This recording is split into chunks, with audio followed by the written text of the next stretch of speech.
And now to the intensifying protests across Iran, where tensions between security forces and citizens have reached a critical point. Protesters angry over Iran's struggling economy held a sit-in at Tehran's Grand Bazaar, the country's historic commercial hub. Security forces reportedly fired tear gas to disperse the demonstrators, forcing the shutdown of shops throughout the market.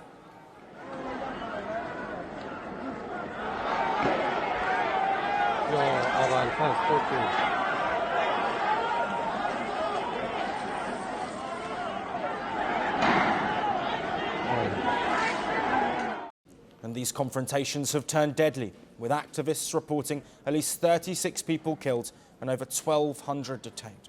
Security forces have also suffered casualties, including a police officer shot dead in western Iran.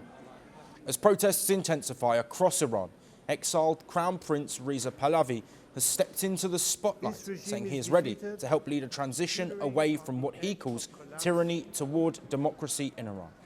And new claims suggest Iran is turning to foreign-based militias to help crush the widening unrest at home. According to reports, Iranian-backed Iraqi Shiite militias have begun deploying fighters into Iran to support security forces in the crackdown on protesters. Meanwhile, unusually and highly symbolic acts of defiance are emerging on the streets of Tehran. Protesters are appealing directly to US President Donald Trump for support. Videos circulating on social media appear to show protesters symbolically renaming a street after Trump, while others hold placards that urge President Trump to save them from getting killed. In Tehran's Grand Bazaar, shopkeepers say the crisis is hitting daily sales and basic survival. Sales have dropped off very badly. Last year at this hour, my shop was packed with customers. Now sometimes I wait for 1 hour before a customer shows up. Market conditions are not good at all, to be honest. And for many residents, the price spikes are not just inconvenient, they're life-altering. A litre of cooking oil, which used to be 790,000 rials, is now 1,850,000 rials. And as the government announced, prices for other goods will rise by 50% to 100%. As goods become more expensive, costs for all services will increase too. The price hikes will spread into other areas of people's lives. Demonstrations have also spread deep into Iran's rural areas.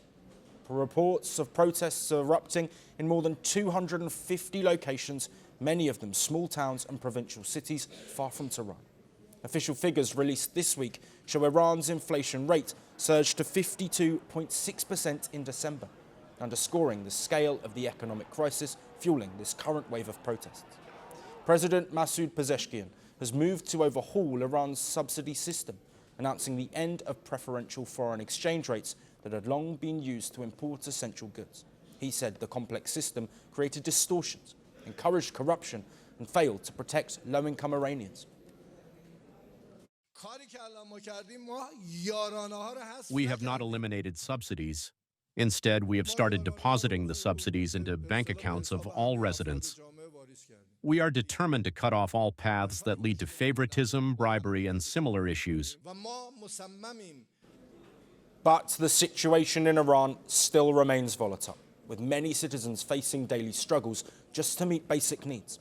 Protests show no sign of letting up, and the government is under pressure to find solutions before this crisis deepens even further. The world doesn't fit in boxes, so why should your news?